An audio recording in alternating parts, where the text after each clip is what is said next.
দ্বিতীয় বিষয়টি হচ্ছে যে হুজুর, আপনার সন্তান মাওলানা কামরুল ইসলাম উলিপুরি ভাই, তার একটা বক্তব্য হচ্ছে যে আল্লাহ তাআলা আরশের উপর আছেন, সত্তাগতভাবে তিনি আরশের উপর আছেন।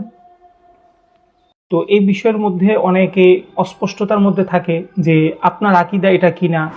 আসসালামু আলাইকুম ওয়া রাহমাতুল্লাহি ওয়া বারাকাতুহু। বিসমিল্লাহির রহমানির রহিম। আমাদের সকলের শ্রদ্ধেয় বাংলাদেশের শীর্ষ পর্যায়ের একজন আলেম হযরত মাওলানা আল্লামা নুরুল ইসলাম উলিপুরি হাফিজাহুল্লাহ তাআলা, হযরতের কিছু বিষয় নিয়ে আমাদের কয়েকজন ভাই আপত্তি করেন। তো আজকে আমরা হযরতের থেকে দুটি বিষয় স্পষ্ট হওয়ার চেষ্টা করব। প্রথম বিষয়টি হচ্ছে যে হুজুর, আপনার এক বক্তব্যের মধ্যে আপনি বলেছেন যে আল্লাহ তাআলা সর্বত্র বিরাজমান। আবার আমরা যে বক্তব্যটা পেশ করেছি সেখানে আপনি বলেছেন যে আল্লাহ তাআলা সকল কিছু সৃষ্টির পূর্বে যেমন ছিলেন এখনও তিনি তেমনই আছেন। এখন এই দুইটা বক্তব্যের মধ্য থেকে কোন বক্তব্যটি আপনার নিকট সঠিক, বা কোন বক্তব্যটি আপনার নিকট আহলুস সুন্নাতি ওয়াল জামাতের বক্তব্য, অথবা আপনার সর্বশেষ বক্তব্য কোনটি? বিসমিল্লাহির রহমানির রহিম। নাহমাদুহু ওয়া নুসাল্লি আলা রাসূলিহিল কারীম। আমি যে সমস্ত বক্তব্যে বলেছি আল্লাহ মানুষের সমাবেশেও থাকেন, বিভিন্ন স্থানে অমুকখানে তমুকখানে থাকেন, এই মর্মে যেসব বক্তব্য দিয়েছি, এইসব বক্তব্য পবিত্র কুরআনের এবং হাদিসের বিভিন্ন বরাত সহকারে দিয়েছি। কুরআন হাদিসের যত স্থানে আল্লাহ কোন স্থানে আছেন বলে উল্লেখ করা হয়েছে, যেমন কোথাও বলা হয়েছে সমস্ত লোকের সাথে সাথে থাকেন, কোথাও বলা হয়েছে 3 জন মানুষের সমাবেশে আল্লাহ থাকেন, কোথাও বলা হয়েছে 5 জন মানুষের সমাবেশে আল্লাহ থাকেন, এমনকি এক পর্যায়ে আল্লাহ বলেছেন ওমা কুন্না গাইবিন, আমি কোথাও অনুপস্থিত নই। তেমনিভাবে হাদিস শরীফে আল্লাহ রসুল বলেছেন ইন্নাকুম লা তাদউনা আসাম্মা ওয়ালা গাইবা, তোমরা যার কাছে দোয়া করো তিনি বধির নন, তিনি অনুপস্থিত নন। এই যে এই সমস্ত নুসুস কোরআন হাদিসের এই সমস্ত বাক্যে যে আল্লাহ অমুকখানে তমুকখানে আছেন বলা হয়েছে, এর মর্ম হলো আল্লাহ গুণগতভাবে সর্বত্র আছেন। জগতে এমন কোনো স্থান নাই যেখানে আল্লাহ গুণগতভাবে নাই। সুতরাং আমার বক্তব্যে এবং কোরআন হাদিসে যেখানে যেখানেই আল্লাহর সাথে কোনো স্থানের উল্লেখ করা হয়েছে, সেখানে উদ্দেশ্য হলো আহলে সুন্নাত ওয়াল জামাতের স্থিরকৃত সিদ্ধান্ত মতে সে সমস্ত ক্ষেত্রে উদ্দেশ্য হলো আল্লাহ গুণগতভাবে সর্বত্র বিরাজমান। আর আমি আমার যে বক্তব্যে বলেছি যে আল্লাহ কোনো স্থানে অবস্থান করেন না, এই ব্যাপারেও আহলে সুন্নাত ওয়াল জামাতের পরিষ্কার সিদ্ধান্ত আছে। সেটা হলো আল্লাহ সত্তাগতভাবে কোনো স্থানে অবস্থান করেন না।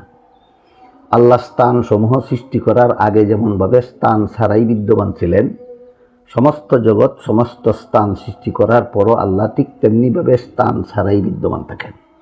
সুতরাং এখানে দুটি কথা পরিষ্কার, এখানে সিদ্ধান্তহীনতার কিছু নাই। একটা হলো আল্লাহ গুণগতভাবে সর্বত্র বিরাজমান, আর একটা হলো আল্লাহ সত্তাগতভাবে কোনো স্থানে অবস্থান করেন না। একটারে আরেকটার সাথে একাকার করে দিলে বিভ্রান্তির সৃষ্টি হবে। জাযাকাল্লাহু খাইরান।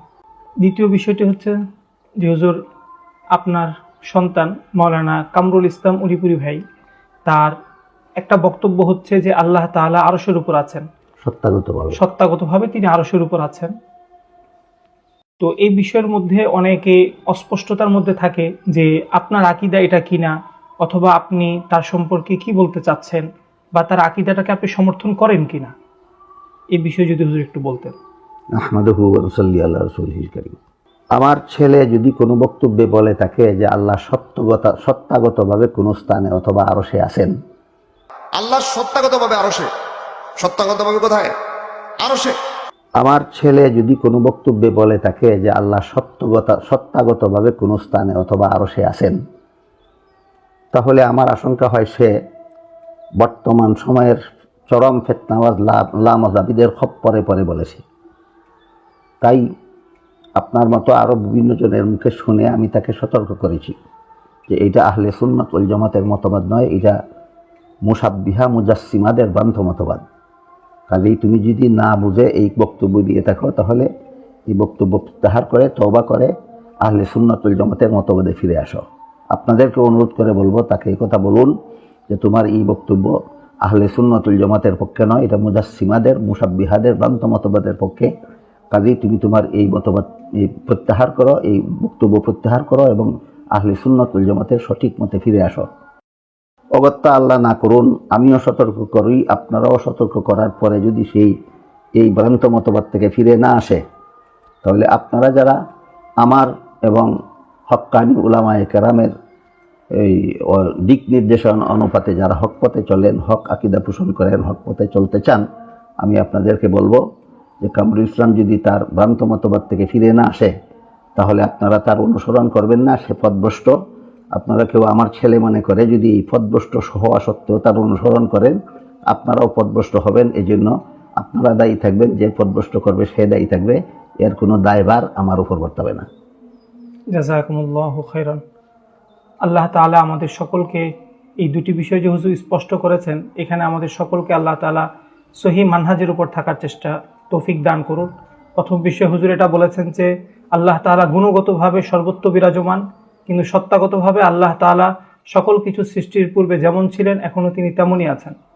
দ্বিতীয়ত হুজুর তার সন্তানের বিষয়ে স্পষ্ট করেছেন যে তার যে আকিদা ভ্রান্ত আকিদা, সুতরাং আমরা হুজুরকে যারা মহাব্বত করি এ কারণে আমরা তার সন্তানের আকিদা যেন গ্রহণ না করি, এবং আমরা সকলে দোয়া করি আল্লাহ তাআলা যেন হুজুরের সন্তানকে সহিহ আকিদা গ্রহণের তৌফিক দান করেন এবং তার